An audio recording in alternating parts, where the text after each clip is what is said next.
Mboloani. Marambogo.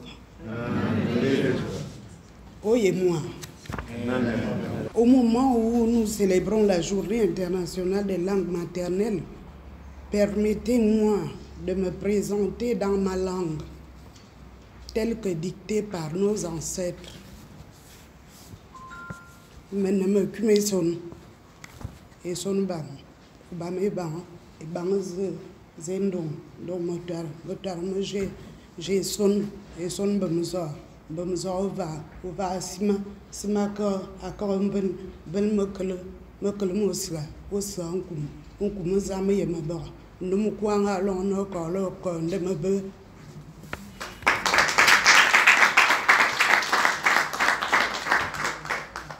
menangwani faya konebe meto mongwanu mpang yonko azak meto minoti yambu mayo. Les langues maternelles sont le premier moyen de traduire le véritable sens du monde et de faciliter la compréhension par l'enfant de l'essence de son environnement.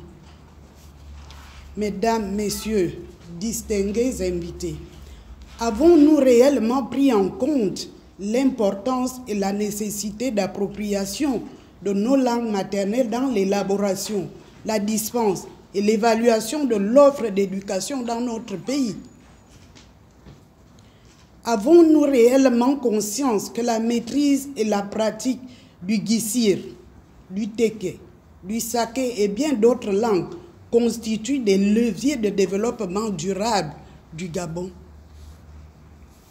À l'examen des faits, nous reconnaissons que la pratique de la langue française est une nécessité pour les usages scolaires et administratifs, conséquence de l'ouverture du Gabon aux autres civilisations, aux conséquences et aux autres peuples.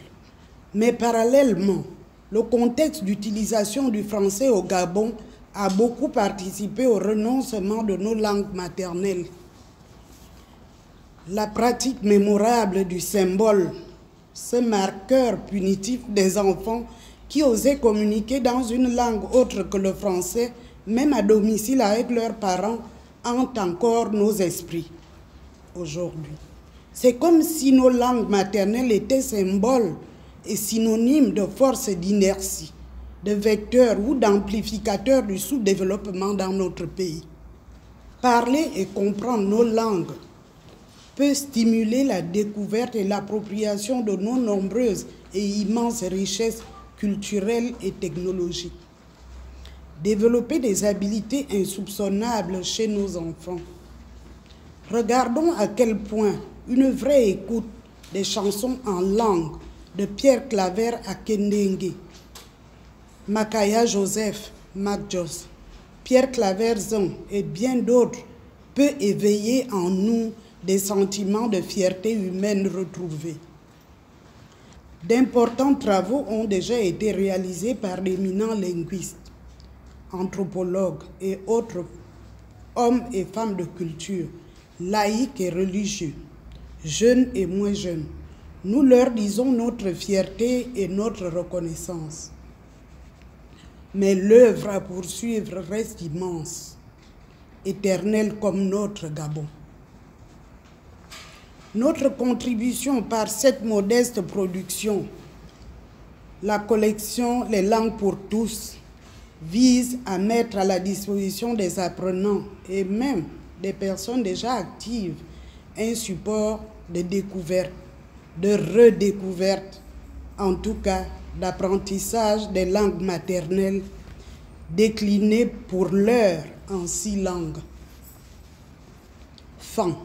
Akalbiabese, Ikota, Njamotoaje, Ipunu, Jetubot, Lembama, Lesabeaso, Inzebi, Shabat Boti, Omiene, Wamedou. Ce support commence par un bref historique de la langue, suivi de l'alphabet et de la phonétique, c'est-à-dire son, ton et prononciation. Il est organisé en 8 thèmes de vie.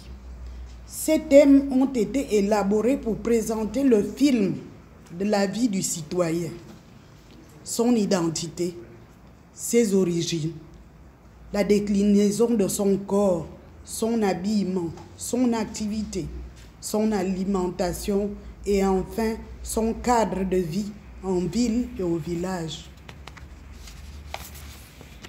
Chaque thème démarre par une lecture simple, comme l'a dit la présentatrice tout à l'heure, suivie du vocabulaire étayé par des images. On y trouve aussi une progression en grammaire, conjugaison, calcul et éveil. Les exercices d'application ne sont pas en reste. Pour conclure, une auto-évaluation est proposée. La fin de l'ouvrage présente le lexique avec en particulier le vocabulaire usuel et la division du temps. Lorsque un enfant maîtrise sa langue maternelle, il va mieux maîtriser le français, en tout cas la deuxième langue qu'il va apprendre. Et quand ce n'est pas le cas, justement, nous avons des fautes, je la dis, je la donne, qui sont récurrentes parce que justement, on n'a pas expliqué à l'enfant, parce que dans sa langue maternelle, ce n'est pas la même chose, ce n'est pas la même méthode. Donc, je pense que, oui, c'est les connotations coloniales qui ont fait croire que le fait de maîtriser sa langue maternelle faisait que on voulait la mort du français, mais pas du tout. Le français nous permet d'être ouverts sur le monde, de parler avec les autres peuples, comme l'anglais, comme d'autres langues. Il est même arrivé que dans la zone bantou, on puisse promouvoir l'enseignement du swahili qui commençait à s'imposer comme langue véhiculaire dans la zone bantou. Et notre projet de civilisation bantou est mort-né au Gabon. Et c'est triste. Donc moi je pense que les pouvoirs publics doivent à nouveau regarder cette question qui est fondamentale pour notre identité nationale. Parce que notre identité se conçoit à partir de notre culture et la langue est le porteur, vraiment l'ADN même, qui porte l'ADN de notre culture. Et que, par conséquent, la Constitution, vous avez entendu dans son préambule, prévoit la protection et la promotion de nos langues maternelles à côté de la langue administrative, la langue officielle qu'est le français. Donc il n'y a pas de conflit à avoir entre les deux. Et en revanche, notre culture est véritablement en danger parce que nos enfants ne maîtrisent pas nos langues qui sont porteuses de la culture plurielle du Gabon.